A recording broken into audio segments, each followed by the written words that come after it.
Masih familiar nggak dengan tempat ini? Tentunya dong, karena tempat ini ada tempatnya Karit Neng.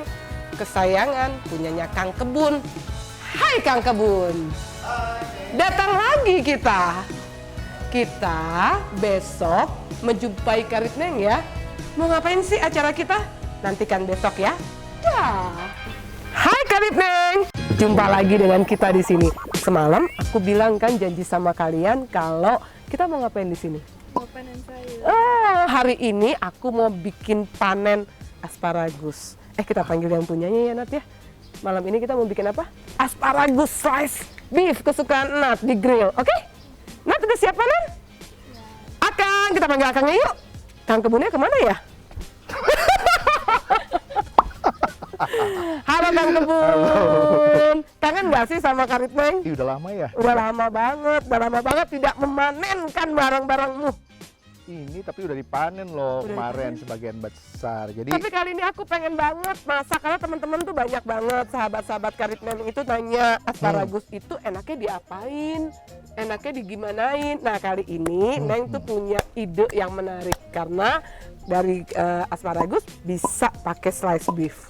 Nah, wih, enak ya? Enak banget di grill. Makanya harus kita panen yuk. deh. Harus banget. Simple, oke, manis. Ya. Ini nih. Ada yang belum sempat kepanen kayaknya. Ayo, kita panen. Kita panen ya ini. Boleh. Ya kayak daun apa? Cemara ya? Daunnya cemara. Nah, kita panen. Tuh, nih.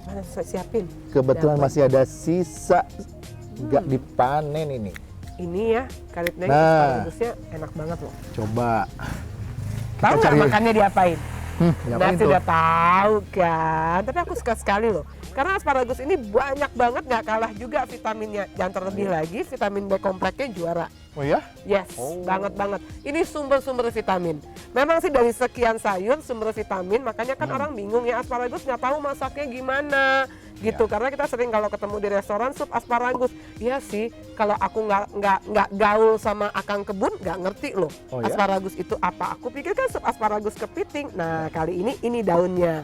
Dan kita akan buat, dan ternyata wah edik banget nih asparagus, enak banget. Jadi asparagus itu apa coba? Asparagus ini kayak rebung apa? Tunas muda. Tunas muda. Ya. Tapi vitaminnya enak sekali. Iya ya. Banget sumber vitaminnya luar biasa. Dan kaliumnya sangat banyak. Sebenarnya Kang ini berapa lama sih untuk panen ini? Dari semai ke masa panen untuk asparagus seperti ini? Kalau dari biji lama nih setahun. Setahun? Iya.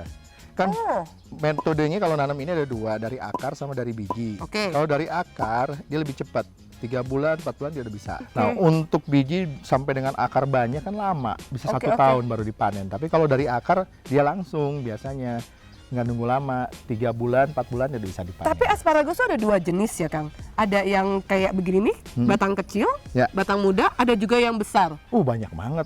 Yang besar. Ada yang besar, ada yang kecil, ada yang hijau, ada yang putih. Tapi honestly aku lebih suka batang kecil sih. Ya. Karena lebih muda, lebih kres gitu, lebih enak. Kalau batang besar, itu bisa harus dikupas kalau mau dimakan. Karena... Tapi bukan berarti batang besar itu nggak muda? Enggak. Memang karakternya beda. Lain bibit gitu lain jenis. Lain jenis. Lain jenis. Oke. Asparagusnya. Oke. Nah, kali ini Karit Neng masih ingat nggak sih cerita aku tentang Romen? Masih ingat dong beberapa bulan yang lalu? Nah kali ini Kang, aku lagi pengen tahu. Soalnya banyak banget Karit Neng tuh yang penasaran kalau kemarin kita bahas tentang Romen de Costa yang dari dari Pulau Costa Yunani. Nah sekarang kali ini banyak juga Karit Neng mesti tahu juga jenis Romen Pinocchio. Gini. Oke, kita belajar yuk. Yang pada umumnya tahu romen besar sama romen kecil atau mini romen. Nah ini termasuk mini romen. Jadi ini nggak bisa gede, Neng. Katek gitu ya? Bonsai, tapi bukan dibonsai. Enggak. Nah, cuman dia tekstur daunnya pasti lebih lembut. Yang mini romen. Yang kesukaannya Karit Neng nih. Iya, mini romen tuh Baby Da Costa bukan lagi. Bukan sama. Ini kan Baby Da Costa. Jenisnya tuh Baby Da Costa, ada Xanadu, itu kan jenis benih ya. Yes. Nah, kalau romen kos itu biasanya termasuk dibilang romen besar. romaine besar. Oke. Ada romaine Pinocchio, ada romaine Oke. close. Kalau Pinocchio itu agak Nah, kayak tadi balon. Pinocchio ya. Kayak balon. Emang Pinocchio berbalon? Enggak kan? Kurang tahu juga ya, cuman Oke. populernya ada bilang romaine Pinocchio. Oke. Gitu. Oke. Karip Neng, ini ada romaine jenisnya Baby Dakosa kesukaannya Karip Neng. Kita mau Mana panen nggak? dong? Nah, Kang, aku mau tanya.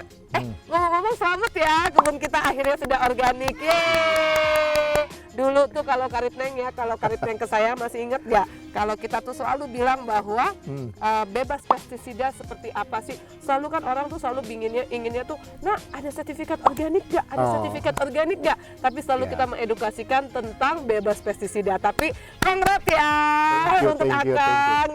Akhirnya Dikau benar-benar menjadikan terpilih ya, menjadi kebun organiknya. Ya identik bebas pestisida dengan organik beda ya pengertiannya. Jadi kalau bebas pestisida dengan tanam konvensional, maksudnya dengan pupuk kimia bisa tanpa pestisida, tapi tidak organik. Nah, organik itu apa ya? Sustainable agriculture, artinya berkesinambungan. Misalnya gini, Neng. Ini saya panen ya. Yes. Nah, kita panen. Ya, jangan kau potong aku. Ini kan daun-daun tua kita buang. Iya. Tapi ada daun-daun yang bolong kayak gini, Neng. Iya. Kan nggak layak. Buat kita layak konsumsi tapi tidak layak jual. Betul. Nah, kita ambil daun ini dikumpulin, Neng, banyak. Dari 100 kilo, kadang-kadang ada 5 kilo, ada 3 kilo. Untuk jadiin pupuk lagi. Nah, ini kita kalau buang begitu aja kan wasting ya, jadi hanya sampah. Betul. Kita bisa komposkan, bisa jadi buat pupuk organik cair, bisa jadi pupuk padat. Nah, itu yang sebutnya salah satu, misalnya seperti apa sih organik. Nah, pertama itu. Yang kedua, hampir semuanya menggunakan bahan alami atau dari alam. Jadi hampir tidak ada kita beli pupuk ke toko pupuk. Atau pupuk yang jadi atau pupuk yang memang sudah ini. Akang bikin sendiri gitu kan. Udah dijelaskan juga Karip Neng, kalau Karip Neng masih ingat tentang pupuk-pupukan kita, bagaimana sih Akang sangat idealis. Betul. Nah, itu yang bedanya. Jadi kalau misalnya saya bebas pestisida, itu belum tentu organik. Belum tentu organik. Betul. Nah, untuk sahihnya memang bicara masalah organik, itu memang harus ada LSO yang mensertifikasi. Mengingatkan lagi Karip Neng tentang daun-daun bolong-bolong. Betul nggak sih? Ya. Daun bolong-bolong itu bukan berarti tidak sehat, tidak baik, tidak enak, masih tetap enak. Gitu. Jadi ada pengertian, ada gini. Daun bolong itu kan ada dua sebabnya. Yang jelas ada serangga. Ya, jelas ada serangga. Ada serangga, ada binatang, ada apapun. Tapi ada beda dengan yang sakit. Daun sakit. Sakit itu banyak. Bedanya sakitnya apa? Sakit hati yang sampai bisa begitu? Kayak gini misalnya kuning. Ini kan udah tua, Neng. Betul, tapi bukan berarti sakit. Bukan, dia udah tua karena daun paling awal, daun paling tua. Yes. Nah, dia udah menjelang mati gitu kan. Nah, nggak masalah, berarti namanya ini masih sakit, masih ciri sehat khasnya ya. di mana? Nah, beda sama misalnya ini. Yang sakit mana coba nih, bedain? misalnya ada yang, nah ini nih. Ini kita cerita. Sama sih penampakannya. Penampakannya sama. Kenapa sama? Cuman lihat di sini ada ini kena jamur. Jamurnya kayak gini nih. Iya. Kalau boleh tahu, Kang, kenapa sih dia bisa sakit begini, dia bisa jamur ini selalu ada gitu, kenapa? Itu faktor cuaca, karena kelembabannya tinggi. Faktor cuaca, kelembapannya tinggi. Iya, gitu. jamur gampang. Kamu kenapa sih nggak dibusur sih sama kamu? Aduh. Satu itu, yang kedua pasti yang jelas ketahanan tanaman. Gitu. Bergembira saja ya. Betul. Nah, salah satunya kita mau ngomongin mantra. Kali ini masih ingat lagi Karip Neng kalau kali ini mantra mempunyai romansa rasa. Apa tuh? Dari romaine, Kang. Jadi romansa rasa namanya, karena memang banyak sekali zat klorofil hijaunya ada di situ. Ada romaine, ada kale, ada horenzo, ada seledri. Semua yang hijau-hijau itu super green sebenarnya. jadi green juice ya? Yes, dan itu nggak sembarangan Kang kita buat. Apa karena kita selalu fresh kan, dan kita selalu di outlet itu 4 hari kita ambil, 4 hari walaupun layak. Kenapa Karena kita nggak pakai bahan-bahan pengawet, kita nggak pakai ekstrak, kita nggak pakai bubuk gitu. Tapi kembali lagi ingat Akang bahwa sumbernya dulu yang benar. Iya, kalau di karena studi kasus kan kembali lagi benar, karena ingredientsnya di dalam jus itu yang paling penting, Kang. Iya. Gitu loh. master ingredients-nya tuh apa? Selain dari kebun yang benar, selain dilihat dulu di treasure gitu kan. Nah, balik lagi sumbernya itu seperti apa sih? Master ingredients-nya itu seperti apa sih? Gitu. Dan itu terbukti kan bekas-bekas jus aku itu menjadi ekosistem kamu kan. Dan menjadi bubuk juga kan Karit Neng gitu. Iya. Jadi ingat gini. Akhirnya ngajarin loh. Iya, jadi kalau jus yang Neng tarik nih, yang belum expire sebetulnya, saya ambil lagi sebetulnya itu untuk kita fermentasi lagi untuk jadi pupuk loh Neng. Pupuk buah itu.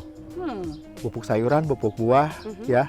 Itu bagus loh buat tanaman karena sebetulnya nutrisi dari sayuran, ya enggak? Itu juga bukan cuman bagus buat manusia. Iya, buat tanaman juga banyak tuh, lihat aja. Dia mau lebih hijau, lebih segar. Salah satunya resep dari jus. Hebat ya, mewah ya. Loh, dan aku juga benar-benar bukan hanya sekedar buat asal suka-suka atau takarannya seikhlasnya. Enggak, semuanya itu kandungan nutrisinya benar-benar dihitung dengan baik. Nah, ini Karit Neng, selada merah yang banget ini lorosa. Lihat nih lorosa kita, merahnya membara nggak tuh? Tuh, merahnya merah banget kan, nggak malu-malu. Kalau yang selada merah di pasaran, yang dibilang lorosa, itu merahnya malu-malu.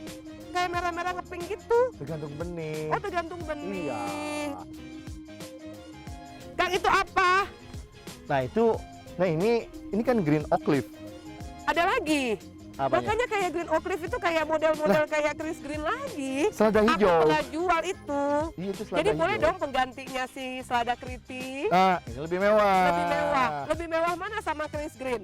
Sama hampir sih. sama, sok-sok lah. Jadi Karit Neng, nggak lagi ya. Walaupun bukan sama aja sih, akan juga ada selada keriting. Bolehlah diganti. Makanya aku bilang nggak salah kan kalau saladnya si Mantra itu bilangnya apa? Salad mewah. Karena yang ditanam mewah-mewah. Nggak akan ada nih di Indo, jarang banget. Lihat, ini tahu nggak apa? Ini green oak leaf. You know? Green oak leaf. Bagus banget. Maka nggak ada. Kita mau panen boleh nggak? Tapi kesan masih baby. Kasihan juga ya, ntar pisah sama mamanya ya. Nah, green oak leaf ini nanti kita minta.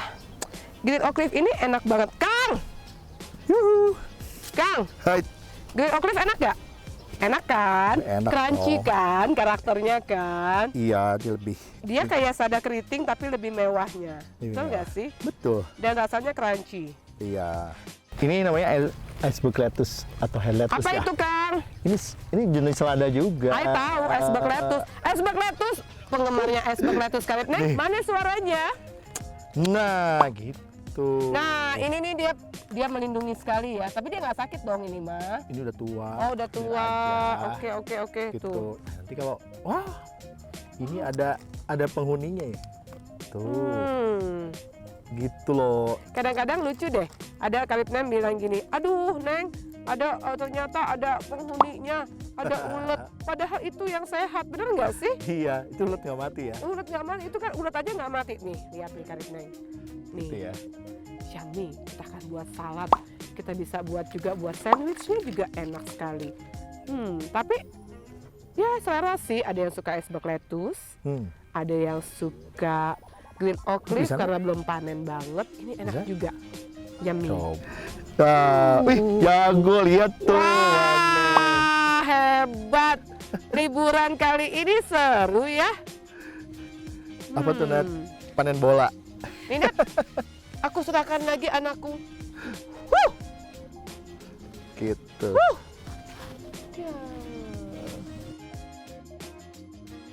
Nah, inilah apa coba? Ayo, tebak-tebakan. Tebak-tebak buah manggis. Aku udah pasti tahu lah. Oh iya, Lian Anem. Nat apa, Nat? Ya. Chris Green. Tuh, beda ya lafalnya. Coba kamu bilangnya apa? Chris Green. Dia apa? Apa? Chris Chris Green. Green. Boleh kan susah banget. Kang, kita bahas Chris Green. Chris Green ini kesukaan kita banget. Kesukaan anak kecil, sahabat kamu, Tiana, dan Karit Neng yang lain. Kenapa rasanya tidak pahit? Dan karakternya tuh crunchy banget. Enak banget buat salad. Ini bisa dimasak nggak sih? Tergantung sih suka-suka. Kalau lagi bosen mau masak aja. Bisa, tapi jangan lebih masaknya lebih dari 5 menit ya. Crunchy banget. Enak banget. Inilah karakternya dia. Ternyata tetanggaan loh dia. secara nggak langsung. Tapi pada nanya kan, Hah? Nggak apa-apa tuh langsung dimakan langsung dari kebun. Sekali lagi, inilah yang sehat. Karena kita dari gunungnya dari mana? Tuh gunungnya gunung apa? Itu Gunung Cikuray. Gunung Cikuray. Sana Gunung Papandayan. Dan ini sangat-sangat sehat, betul? Betul. Nggak, dan sekali lagi bukan hanya semprot-semprot bebas ya? pestisida dan organik. Nah, crunchy banget kan, enak banget. Kan barbar, udah biasa barbar. Tenang aja kalau sehat. Belum 5 menit. Ini apa nih? Ini butterhead. Nah, Bingung. Bisa tetanggaan gini padahal harusnya. karena dia menunggu aku. Oh gitu. Dia menunggu aku kan karet neng tuh jadi butterheadnya kan udah dipanen ke sana-sana ke atas-atas. Iya. Jadi dia sudah mengerti. Kayaknya yang nanam itu apa? Tahu ya. Farmernya mengerti deh. Ah. Kayaknya kalau untuk karet neng kalau bisa nih ada rosa di sini nih. Jadi bisa sekalian nih langsung ada rosa, ada butterhead, ada Chris Green. Nanti dibikin gitu. Oke, Ya. ini karakternya hampir sama ya sama si iceberg lettuce ya. Hampir sama. Ini masih agak muda. Sebetulnya kalau udah agak Ciri khasnya dewasa, seperti gimana? iya agak nge-crop. Walaupun nggak nge-crop nge-crop Seperti bunga iceberg gitu. Oke. Sama hampir Hampir sama? nge-crop, hampir sama. Oke. Nah, cuman kan dia lebih ke daun lebar dan terbuka. Dan bisa buat sakolok. Bisa banget buat daging. Bisa banget mau ala-ala Korea, bisa juga pakai jamur-jamur untuk sahabat-sahabat vegan. Oh. Bisa dimakan pakai ala Oh Korea. bisa, karena dia Selain salad. daunnya lebar ya. Daunnya lebar dan bisa dibungkus Iya. gitu. Bawa aja. Bawa yuk. Tapi dia masih muda. Nggak apa-apa. Nah, kalau untuk panennya itu ada durasinya nggak sih, sekitar berapa hari yang apa karena nge-crop aja suka-suka dia? Nggak juga. Oh, gitu. Ini sebetulnya normalnya biasanya antara 40 sampai 45 hari 40 sampai 45 hari dari semai. dari tanam. Dari tanam. Oke, dari tanam tuh karet neng. Duh. Tuh. Kenapa sih akan doyannya 40 sampai 45 hari? Kale juga 40 sampai 45 hari. Jadi pas waktunya ya. 45 tahun umur pas. Pas apa tuh? Matang. Iya kan? Gitu. Oh, kalau 45 matang. Iya. Kalau 50 Hah? udah tua. Maghrib. Oh, maghrib. Oh, maghrib. Ini Chris Green. Cuman gini, ini kan ada orang kadang-kadang pahit Neng ya. Yes. Nah, biasanya lewat umur lebih dari 45 hari, biasa 50 atau dia panen itu kadang-kadang kelihatannya seperti ini, padahal dari sisi umur dia nanam itu udah tua. Makanya kalau tua itu kadang-kadang di sini pahit. Oh. Nah, sebetulnya kelihatannya daunnya muda, tapi kok pahit ya? Biasanya ada dua. Oke. Kalau dia nggak kelewat umur Mm-mm. atau dia kekurangan air, Haus dehidrasi Iya. dia ya. pahit dia. Oh, walaupun Gitu. kesannya di dalamnya tuh muda karena tuanya sudah dirompes gitu ya. Oh, jadi ketuk gitu ya. Iya, Ketuk kecil tua. Wow. betul. Dan itu agak pahit. Agak pahit biasanya. Jadi kembali lagi Karit Neng, kebun Neng yang satu ini, Kang Kebun ini selalu tahu banget waktunya. Dia mengorbankan dirinya setiap hari, setiap saat, setiap pagi, siang, malam, dan senja. Itu dia bisa tahu kapan memanennya. Aduh, Iya thank you dong. banget ya. Harus tahu, karena cinta harus tahu karakternya dong. Oh, kalau kamu mencintai harus mengerti karakternya. Iya dong. Oke, jadi Karit Neng, karena kita juga cinta dari hati sampai ke hati dan sangat-sangat cinta, makanya dari segala jus, salad, apapun itu yang dibuat dihasilkan dari kebun Neng sudah pasti crunchy, yummy, fresh dan sudah mengerti umurnya saat dipanen. Betul. Ini penting itu, Neng. Itu ya. Yang penting tadi kita tahu karakter tiap tanaman. Yes. Kapan dia makannya, apa yang dimakan, kapan dipanen, pasti sayurannya bagus loh.